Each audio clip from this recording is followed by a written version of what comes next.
Good afternoon, children. Welcome to today's class and welcome to class 11 science.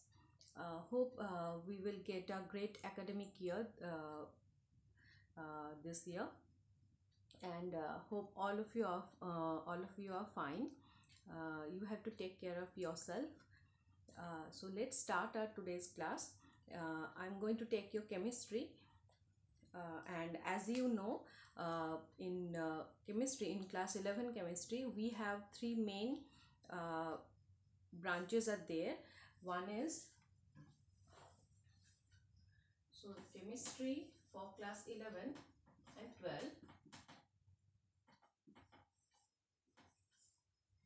This we can divide in three main groups.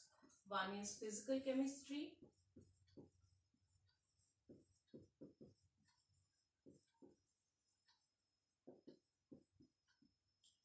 physical chemistry. Number two is inorganic chemistry.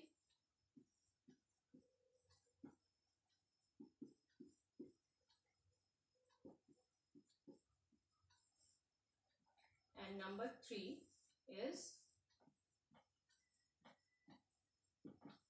organic chemistry. So these three main branch we have here: physical chemistry, inorganic chemistry and organic chemistry. And I am going to teach you this part, physical chemistry. Now first of all, before we start, we have to know the syllabus. Okay, this syllabus you can get in the council's website. So from there you download the syllabus. In physical chemistry, the total we have, as you know, the total marks which we have, that is 100. Okay, now out of this 100 marks, we have 70 marks in theory and 30 marks in practical. Okay, so in theory we have total 70 marks. Out of this 70, in physical chemistry we have 32 marks. In inorganic chemistry, we have 15 marks, and in organic we have 23 marks. So total 70 marks are there. Okay, so here you can see that in physical chemistry portion, maximum marks is there. Okay, in this part we will have many numericals, and let us go through this, which chapters are there in this. So out of this 32 marks,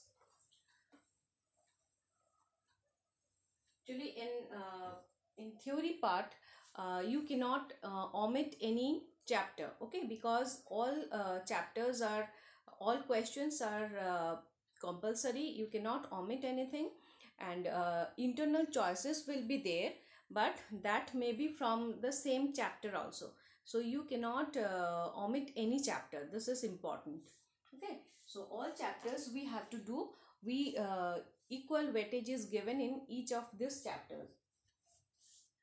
Now in physical chemistry portion, which topics or the chapters are there, that we are going to discuss now. First of all, we have some basic concepts on chemistry. This is you can say a recapitulation, along with some numericals are there. Okay, so the first chapter is basic concept of chemistry, which we are going to start today.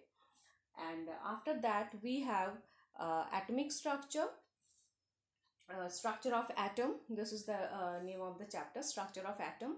Then we have uh, classification of elements and periodic properties. Okay, classification of elements and periodicity in properties. Next we have chemical bonding and molecular structure. Then we have states of matter. Here we are going to discuss the state of gas and liquid. Okay, so state of matter, there we will discuss liquid and gases, the state of liquid and gases. Then we have chemical thermodynamics. This is very important chapter and it's a very conceptual chapter. uh, Many numericals are there in this chapter. And then we have chemical equilibrium. Actually all the chapters which are there in physical chemistry, you will get many numericals. Okay, and to attain the numericals, this is very important, because you can score the full marks here. Okay, so this is very very important. Now before we start this, today I'm going to start basic concept of chemistry, this chapter. So let us do that. Some basic concept.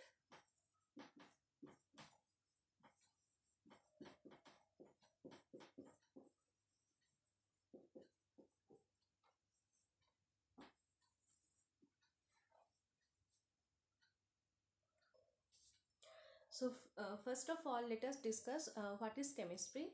Chemistry is a branch of science which uh, deals with the properties of matter, along with its composition, composition property, the changes occur in matter, and the principles on which mm, uh, these changes, based on which principles, that also we discuss. So the branch of science where we are mainly going to discuss the composition, property, the reactions which will take place in the matter and all. And along with this, the changes which we are going to see in matter, their principles also we are going to discuss here. Now let us discuss the scope of chemistry. We know there are without chemistry we cannot our life is there are no meaning of our life. In each and every step we have to take the help of, or we have to apply chemistry in our daily life.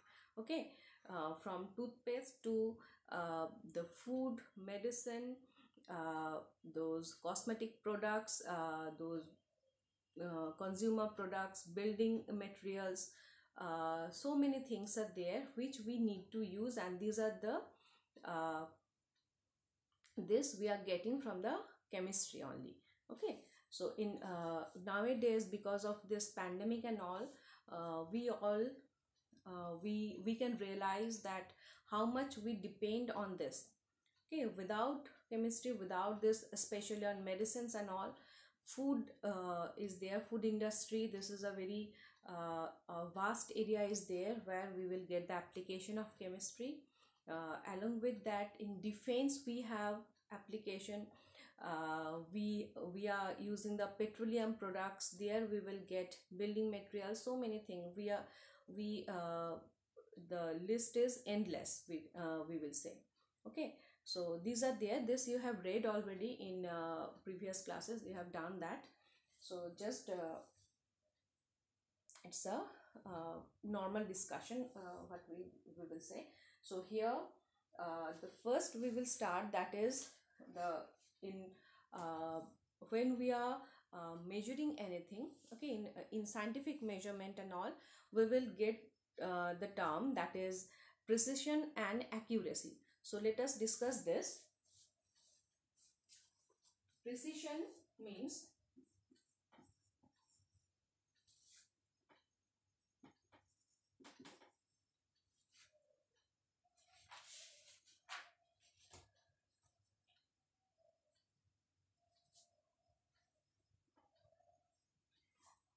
precision. Okay, first of all we will uh, discuss this term. What do you mean by precision?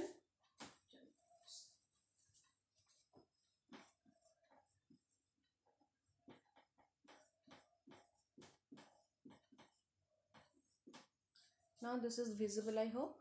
Okay, precision. Okay, now when we are measuring anything, suppose we can measure with a tape. Okay, measuring tape, or we can measure with graduated pipette we can use, or we can use measuring cylinder, or any for any scientific measurement. If we get the same readings, or means or the very uh, uh, equal readings each and every time, then we will say the our measurement is precise. Okay, suppose if length of any substance, or suppose length of a piece of wood, if we say, okay, or length of a rod. Okay, so this is, suppose it's 60 centimeter. Okay, so first we have measured, we are getting its value is 60 centimeter. Then we are getting in another, we are using a scale, and there we are getting the value as 60 centimeter. Then we are using another scale where we are getting the value as 61 centimeter. Okay, in one we are getting 62, in another we are getting 63 centimeter. So every time when we are changing the measuring substance, okay, we are getting different values. Okay, so these values are not precise, you can say, because these are not same. Okay, but with the same with the same measuring instrument, if we measure, suppose this we have measured with say A. Okay, this we have measured with A scale, suppose. Okay, and this 61 centimeter which we have measured through scale B. 62 centimeter we have got in scale C, and 63 we have got in scale D. Okay, so these are different measuring instruments, and these are the measurements which we have got for the same metallic rod, we will say. Okay, now suppose for B, suppose in B scale, if we measure suppose 3 times or 4 times, every time we are getting the same result. That means every time we are getting the same 61 centimeter measurement of that particular rod. Okay, that means for this particular instrument we will say that as we are getting the same values every time, so this we will say that this measurement, or this measuring instrument is precise. Okay, the values are precise. Okay, so this is the precision, we will say, if each and every time we are getting the same results or same measuring values. Okay, but suppose for A, once we have got 60, next if we measure, then maybe we can get 60.1 or 60.2, and again if we measure for the third time, then we may get some other value, 60.2 or 60.3, like this. So that means each and every time we are not getting the same values. That means this measurement is not precise, these values are not precise. Okay, so this is precision, means each and every time we are getting the same values, same results. Okay, so this is, and accuracy, next we are going to discuss accuracy.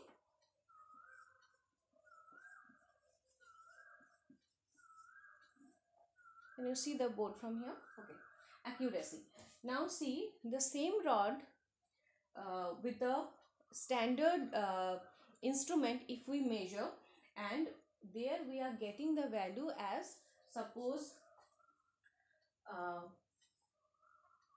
60.5 centimeter. Okay, this is the actual value. So accuracy means, if by measuring with any instrument, if we are getting the accurate value, then that will be called the accuracy. Okay, so here this measuring instruments A, B, C and D, any one is not accurate, no one is accurate. Okay, because here we are not getting any accurate values here. Though in measuring instrument A, where we have got 60 centimeter result.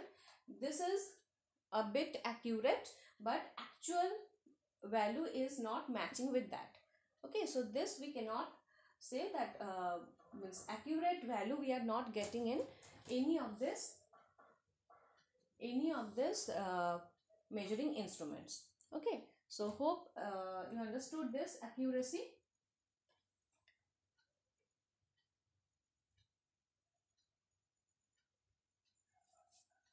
Now during this measurement, there are two factors which will affect the measuring values. One is the skill and accuracy of the person who is measuring, who is doing the experiment or who is taking the measurement. So on his or her skill, and or this will depend on this. Okay, along with this, so this measurement will depend on the skill of the observer, or skill and accuracy of the observer or the person who is doing the experiment, doing the measurement. At the same time, it will depend on the accuracy of the measuring instrument which we are using. Okay, so upon this on these two factors, the measurement or the accuracy of the measurement will decrease, will depend. Okay, so this was there. Next, we are going to discuss significant figure.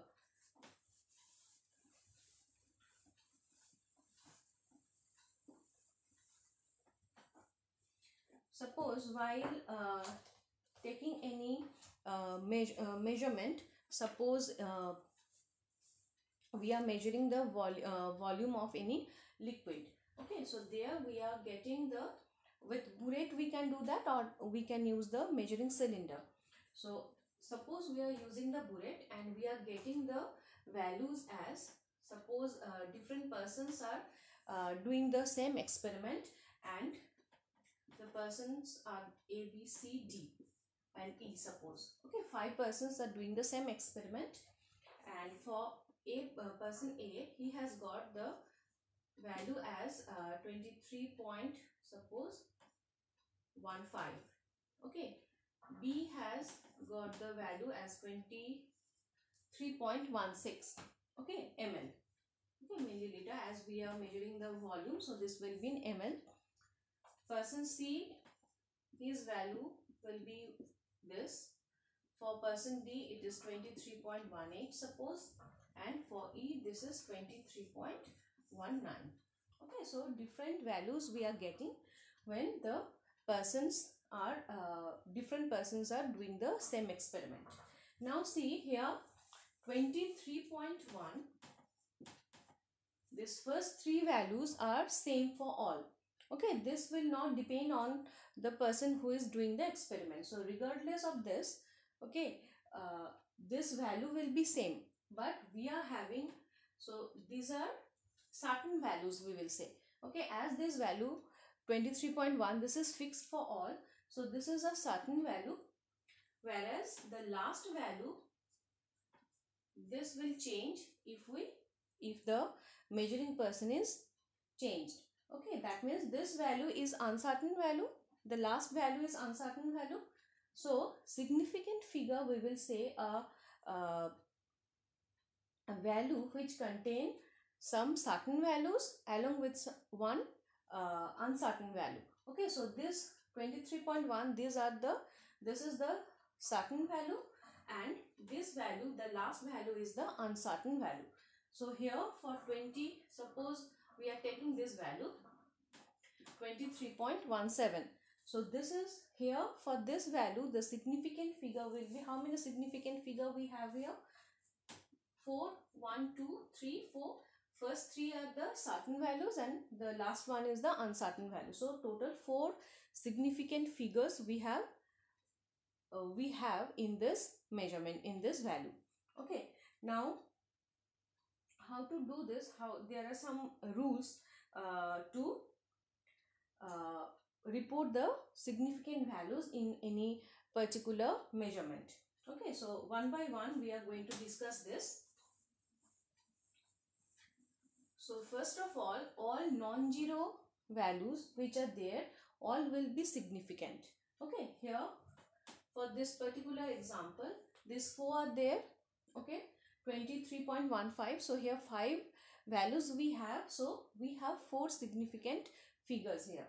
Suppose in this 2.29, here we have 3 values. Okay, no, all these are non-zero values, so all will be the significant figure. So here we have how many significant figures? 3. Suppose 5.297. So here we have 4 significant figures.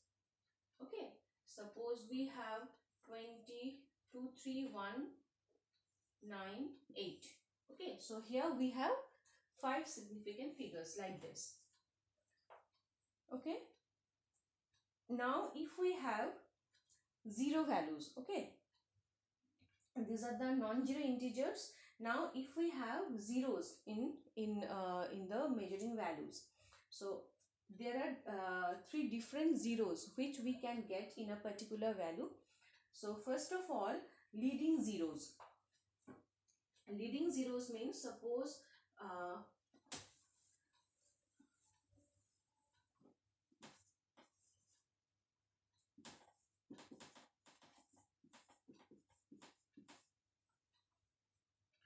okay, leading zeros, suppose 0.5, okay, or 0.023. Okay, so here the leading zeros, this is the decimal point. So here leading zeros, or the integer values are here. This is the integer value, or for the second one 2 3, this is the integer values. Okay, non-zero values. So only we have to count the non-zero values or integers. Okay, so here this 0.5, this will have only one significant figure. This one, as we have 22.3, this is there, so this will have 2 significant values. Like this, if we get 0001, then these zeros are, we will not count, so only this is the significant value. So here we have only one significant value. Okay, next, captive zero. What is that?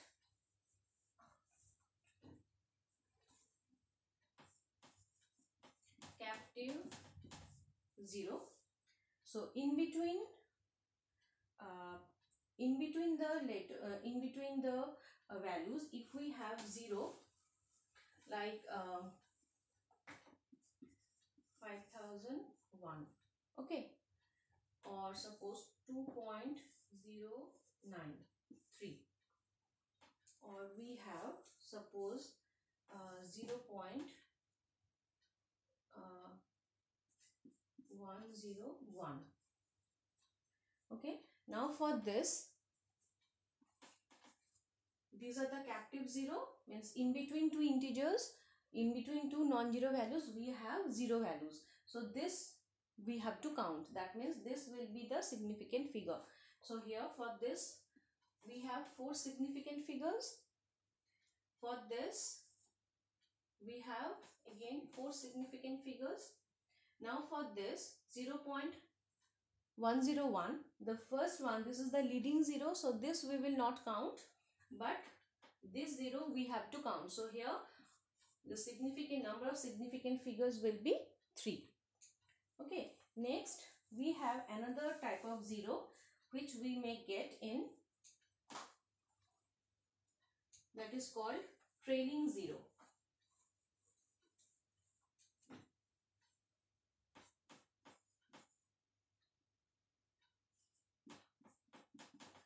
Trailing zero. Okay, that means after any integer or any non-zero value, if we have any zeros, then those zeros we will call as trailing zeros, like 500. Okay, or suppose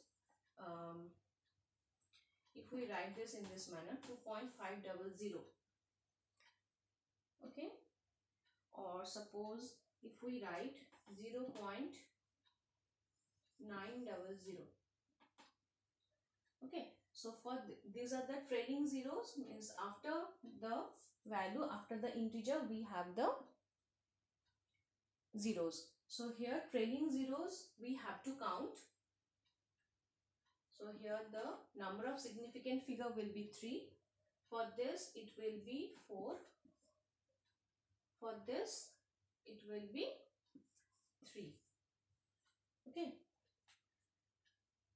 So leading zeros we are not counting, but we are counting the captive zeros and we are counting the trailing zeros. Okay. So in this manner we have to find out the significant number of significant figures. Okay. Next, before we move on with zeros, we have two more important things which we have to put interest.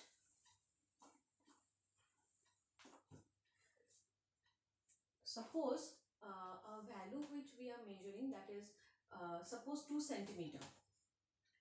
Okay, in we are measuring something. Okay, we are measuring any length. So there we are writing as 2 centimeter. The value we are writing as 2 centimeter. This we can write as 2.0, 2.00 or 2.30. Okay, there will be after the decimal point 3 zeros are there. Now which one is the most accurate measurement? After the decimal point where we are getting the maximum zeros, that is the most accurate value. Okay, so this here after 2 we may have any other number that we don't know by this. Okay, if we express the measurement as this 2 centimeter only, then we cannot understand that after 2 any other value is there or not. But for this we know that after 2 we have 3 zeros. That means this is the most accurate value we have. Next, for this kind of, suppose 205.100. Okay, so this is a value.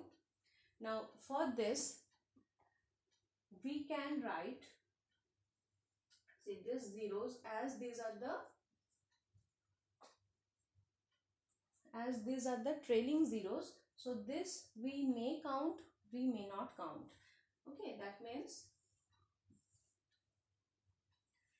this value may have significant figures 2 to 6 significant figures, or it may have, if we drop this 0, then it will have 5 significant figure, and if we drop this 0 also, it will have 4 significant figure. So any one we can take. Okay, we can say this number is having 4 significant figure, or we can say it's having 5 significant figure, or it may have 6 significant figure also. Okay, so these two are important things here. Next, exact value. There are certain values which we don't measure. Okay, by counting only we will get the values. Suppose if we say we have 2 pens.